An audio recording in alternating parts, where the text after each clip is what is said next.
കേരള എൻട്രൻസിൻ്റെ സാമുദായിക സംവരണ ക്രമം, അതായത് റിസർവേഷൻ ഡീറ്റെയിൽസ് ആണ് ഇന്ന് പറയാൻ പോകുന്നത്.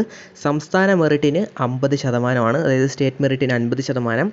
സാമ്പത്തികമായിട്ട് പിന്നോക്കം നിൽക്കുന്നവർക്ക്, അതായത് EWS കാറ്റഗറിയിൽപ്പെട്ടവർക്ക് 10%, ഈഴവ 9%, മുസ്ലിം കാറ്റഗറിക്ക് 8%, മറ്റു പിന്നോക്ക ഹിന്ദു വിഭാഗങ്ങൾക്ക് 3%, ലത്തീൻ കത്തോലിക്കരും അതുപോലെ തന്നെ ആംഗ്ലോ ഇന്ത്യക്കാരും 3%, ധീവരയ്ക്ക് 2%, വിശ്വകർമ്മ 2%, കുശവ 1%, അതുപോലെ മറ്റു പിന്നോക്ക ക്രിസ്ത്യാനി വിഭാഗങ്ങൾക്ക് 1%, അതുപോലെ തന്നെ കുടുംബി 1%, പട്ടികജാതിക്ക് 8%, പട്ടികവർഗത്തിന് 2% വീതമാണ് സാമുദായിക സംവരണം ഒരുക്കിയിട്ടുള്ളത്. സാമുദായിക സംവരണം ആകെ 40% കൊടുത്തിട്ടുള്ളത്. ഇനി പാലക്കാട് സർക്കാർ മെഡിക്കൽ കോളേജിൽ ഇവിടെ 70% സീറ്റുകൾ പട്ടികജാതിക്കും അതുപോലെ തന്നെ 2% പട്ടികവർഗത്തിനുമായിട്ട് വകയിരുത്തിയിട്ടുണ്ട്.